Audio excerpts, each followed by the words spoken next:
بہرحال جب حضرت موسیٰ کو اب اللہ تعالیٰ نے طلب کیا 40 دن کے لیے کوہ طور پر، اس کو ہم چلہ بھی کہہ سکتے ہیں، 40 روز کی اللہ تعالیٰ نے ان سے ریاضت کروائی، مشقت، روزہ اور یہ کہ عبادت اور ذکر الہی، اس کے بعد انہیں اللہ نے تورات عطا فرما دی۔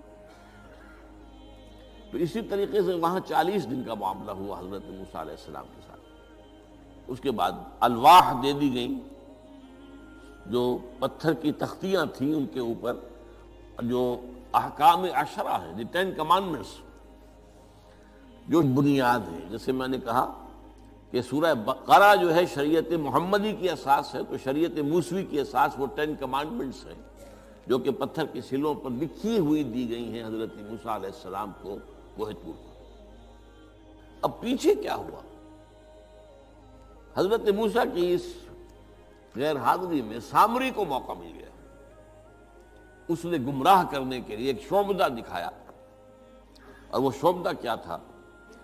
آل فرعون کے جو زیور وغیرہ ہوتے تھے ان لوگوں کے، وہ ان بنی اسرائیل کے لوگوں کے پاس امانت رکھا کرتے تھے، یعنی انہیں بھی اندازہ یہ تھا یہ اسرائیلی جو ہیں یہ بددیانت نہیں ہے، یہ جو ہے اس کے اندر جو ہے نہیں کریں گے کوئی خیانت، خائن نہیں۔ بہرحال چونکہ حضرت ابراہیم کی اولاد تھے، حضرت یعقوب کی اولاد تھے، تو چاہے اور ان میں خرابیاں آ گئی ہوں گی، لیکن یہ کہ یہ اندازہ انہیں تھا کہ یہ امین لوگ ہوتے ہیں، تو ان کے پاس امانت رکھی ہوئی تھی۔ جب وہ نکلے وہاں سے، وہ ساری چیزیں بھی ساتھ لے کر آ گئے۔ اس کو کہا اس نے سامری نے کہ یہ پھینک دو، یہ تو نجس ہے، تمہارے لیے جائز نہیں۔ اس حد تک تو بات ٹھیک ہوئی۔ پھر ان کو پگھلا کر اور ایک بچڑے کی شکل بنا لی، اور اس کے اندر ایسا کچھ میکینزم رکھا کہ اس میں سے ہوا گزرتی تھی، اندر سے کھوکھلا تھا، تو آواز ایسی آتی تھی جیسے کہ بچڑا ڈکرا رہا ہو۔ اس نے کہا یہ ہے تمہارا خدا۔ یہ موسیٰ کو تو مغالطہ لگا ہے، کس غلطی فہمی کے اندر وہ پڑ گئے ہیں، کہاں گئے ہیں، کس خدا کے پاس گئے ہیں، یہ خدا تو یہ ہے تمہارا خدا، اسے پوجو۔ بہرحال وہاں کچھ لوگ جو ہے کافی بڑی تعداد میں لوگوں نے پرستی شروع کر دی۔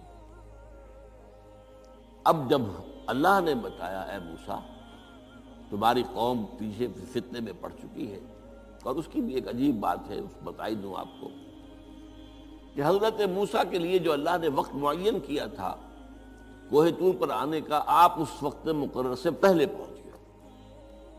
شوق اللہ نے ایکسپلینیشن کال کی، یہ سورہ طٰہٰ میں موجود ہے۔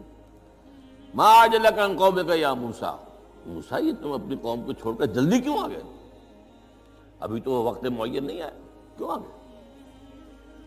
اب حضرت موسیٰ تعجب سے کہتے ہیں کہ مجھے تو شاباش ملنی چاہیے تھی کہ تو میرا شوق دیکھ، میرا اشتیاق دیکھ، اور الٹی جو ہے ایکسپلینیشن کال کرنی پڑ رہی ہے۔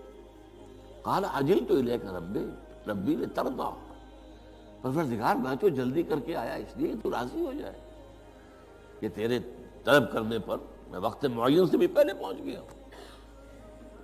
فرمایا نہیں، یہ اجرت جو ہے یہ ایسی خطا ہے تمہاری کہ تم نے در حقیقت جو یہ غلطی کی ہے اس کی وجہ سے سامری کو موقع مل گیا ہے کہ اس نے تمہاری قوم کو اضل لہم السامری، سامری نے گمراہ کر دیا۔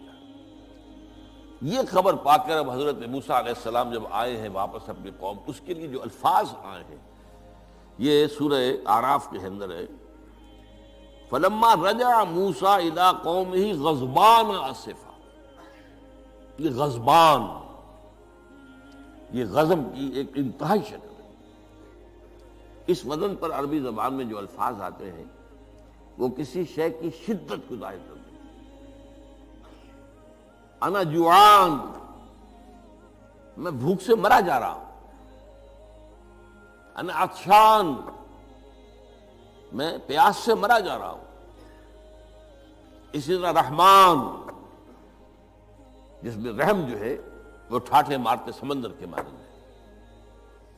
تو اس وزن پر جو الفاظ آتے ہیں اسی وجہ سے غضبان، تو میں کہہ رہا تھا یہ ہے جلالی طبیعت حضرت موسیٰ علیہ السلام کی کہ انہیں جب یہ اندازہ ہوا کہ میری قوم کے کچھ لوگ جو ہیں وہ اس طریقے سے گمراہ ہو گئے، مشرک ہو گئے، وہ شرک بھی جلی شرک، خفی شرک نہیں، باقاعدہ ایک پرستش جو ہے ہو رہی ہے ایک بشرے کی، اسے خدا مانا جا رہا ہے۔ اسفا، بہت ہی متاسف۔ ابھی دو الفاظ آ گئے، غضبان اسفا، ایک جانب غضبناک اور دوسری طرف انتہائی افسوس اور رنج کی کیفیت۔ چنانچہ وہاں آ کر جو الفاظ قرآن مجید میں آئے ہیں اسی جلالی طبیعت کا مظہر، وَأَلْقَى الْأَلْوَاحَ، وہ جو لے کر آئے تھے تختیاں وہ تو آپ نے ڈال دی، وَأَخَذَ مِرَاسَ أَخِيهِ يَجُرُّهُ إِلَيْهِ، اپنے بھائی حضرت ہارون کا سر پکڑ کر، بلکہ داڑھی کے بال پکڑ کر اور پیشانی کے بال پکڑ کر گھسیٹا، یہ تم نے کیا کیا؟ میں تمہیں خلیفہ بنا کر گیا تھا یہاں، تمہارے ہوتے ہوئے اور یہ کام ہو گیا، تم کیوں نہ میرے پیچھے آ گئے مجھے بتانے کے لیے؟ بہرحال چونکہ خلیفہ بنا کر گئے تھے، انہیں رہنا تو وہاں تھا، لیکن انہوں نے کہا کہ مجھے اندیشہ یہ ہوا کہ آپ یہ کہیں گے کہ تم نے بنی اسرائیل میں تفرقہ پیدا کر دیا، اس لیے میں نے برداشت کیا، کیا کرنا، روکتا رہا میں، لیکن یہ کہ میں نے ان کے درمیان جو ہے کوئی بہت بڑا قدم نہیں اٹھایا۔ لیکن بہرحال اس کے بعد جو قدم اٹھایا گیا وہاں پر وہ فیصلہ کیا گیا کہ 12 قبیلوں میں سے ہر قبیلے کے جتنے لوگوں نے یہ شرک کیا ہے اسی قبیلے کے لوگ جو توحید پر قائم رہے ہیں وہ اپنے بھائیوں کو قتل کریں اور ذبح کریں۔ تو تورات کی روایت کے مطابق 70,000 یہودی قتل ہوئے، اور یہیں سے قتل مرتد کی سزا اسلام میں یہ قتل ہے۔ یہ سب بات لوگ کہتے ہیں جو منکرین حدیث ہیں آج کل اور روشن خیال ہیں، اور جو اپنی روشن خیالی کا جو سند لینا چاہتے ہیں مغرب سے، تو مغرب کا تصور تو یہ ہے کہ یہ انسانی حقوق میں سے ہے، ایک مسلمان ہے اسے اگر عیسائیت پسند آ گئی عیسائی ہو جائے، اس کا حق ہے، وہ کوئی مجرم تو نہیں۔ یہ تمہاری شریعت میں یہ کہ قتل کر دیا جائے، یہ تو در حقیقت جو بنیادی حقوق ہے انسان کے اس کے خلاف ہے۔ اسی طریقے سے ایک مرد اور ایک عورت رضامندی سے زنا کرتے ہیں، آپ کو کیا اعتراض ہے؟ جو ان کا حق ہے، ہاں مائنر نہ ہو، چھوٹے نہ ہو، نابالغ سے زنا نہ کیا گیا ہو، جبر نہ کیا جائے، جبر کریں گے تو مجرم ہو جائیں گے، لیکن اگر رضا کے ساتھ باہمی رضامندی سے وہ کرتے ہیں یہ زنا تو کوئی جرم نہیں ہے، ان کی مرضی ہے۔ تو یہ سارا تصور جو ہے حقوق انسانی کا، جس طرح کا ایک مبالغہ آمیز تصور دنیا میں ہو گیا ہے، اس کی روح سے ہمارے ہاں بھی جو لوگ ہیں جو انہی کو ماڈل بنا رہے ہیں اب، تو وہ کہتے ہیں کہ ذرا قرآن میں کہاں ہے مرتد کی سزا، اس طرح قرآن میں کہاں رجم کی سزا؟ تو یہ جان لیجئے کہ یہ دونوں سزائیں حضور نے اپنی سنت کے ذریعے سے نافذ کی ہیں، لیکن اخذ کی ہیں تورات سے۔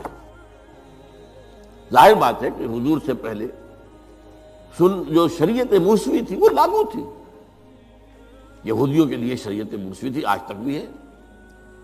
عیسائیوں کے لیے بھی حضرت مسیح یہی کہہ کر گئے تھے کہ یہ نہ سمجھنا کہ شریعت موسوی کو ختم کرنے آیا ہوں میں۔ Law of Moses, don't think I have come to destroy law. This law of Moses will be applicable to you. وہ تو سینٹ پال نے ختم کیا، اور آج کی عیسائیت جو ہے